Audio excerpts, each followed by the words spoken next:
פרק ה'. הם באו אל עבר הים, אל ארץ הגרשים.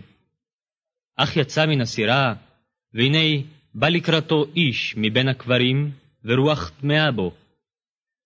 הוא היה גר במערות הקברים, ואיש לא יכול עוד לכבול אותו, גם לא באזיקים. כי פעמים רבות קבלו אותו בכבלים ובאזיקים, והוא ניתק את האזיקים וקרא את הכבלים, ואיש לא היה יכול להכניע אותו. תמיד, יומם ולילה, בקברים ובערים, היה צועק ופוצע את עצמו באבנים. כראותו את ישוע מרחוק, רץ והשתחווה לו, וצעק בקול גדול, מה לי ולך, ישוע, בן אל עליון? אני משביע אותך באלוהים, אל תענה אותי. שכן ישוע אמר אליו, צאי מן האיש, הרוח הטמאה. שאל אותו ישוע, מה שמך? השיב לו, שמי לגיון, כי רבים אנחנו. הן הפצירו בו מאוד, שלא ישלח אותן אל מחוץ לאזור.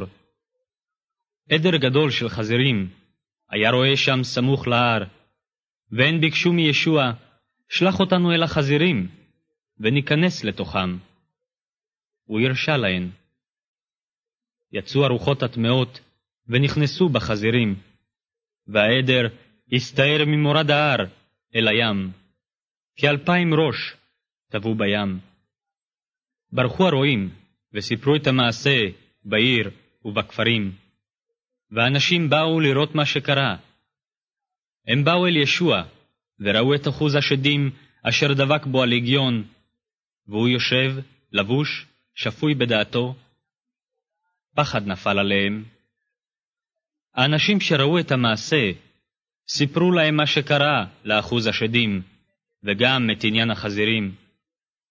אז החלו מבקשים ממנו, שילך מאזורם. כשנכנס לסירה, ביקש ממנו אחוז השדים להישאר איתו, אך ישוע לא הרשה לו, כי אם אמר אליו, לך לביתך אל משפחתך, ואגד להם מה שעשה לך אדוני ברחמיו עליך.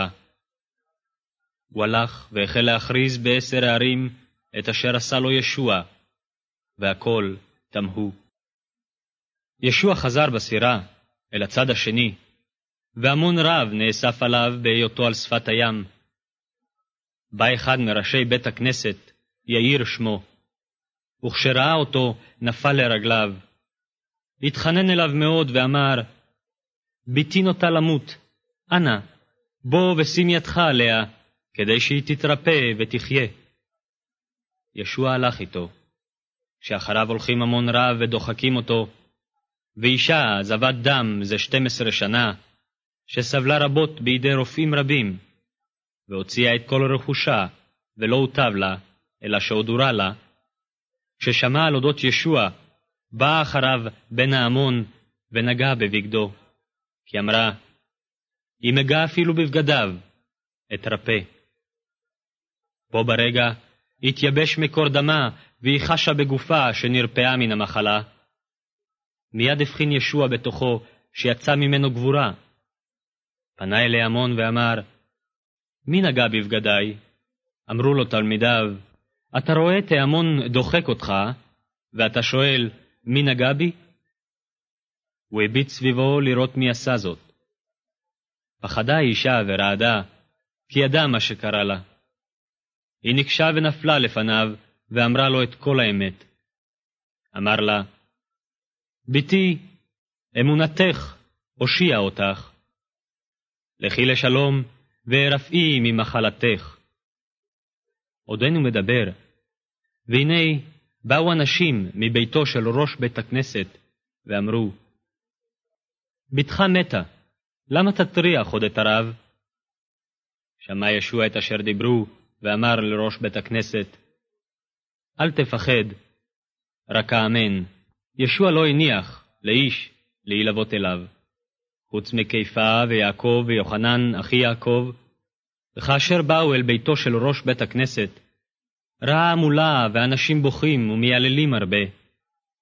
נכנס ואמר להם, מה אתם הומים ובוכים? הילדה לא מתה, היא רק ישנה. הם צחקו לו. אך הוא הוציא את כולם, לקח את אבי הילדה ואת אמה עם האנשים אשר איתו, ונכנס למקום ששכבה בו הילדה. הוא אחז את ידה של הילדה ואמר אליה, תליתה, קומי, שתרגומו, נערה, קומי. מיד קמה הנערה והתהלכה, והיא בת 12 שנה. הם נתמלאו תימהון גדול, ואז ציווה עליהם בתוקף, שלא יוודע הדבר לאיש, ואמר לתת לה לאכול.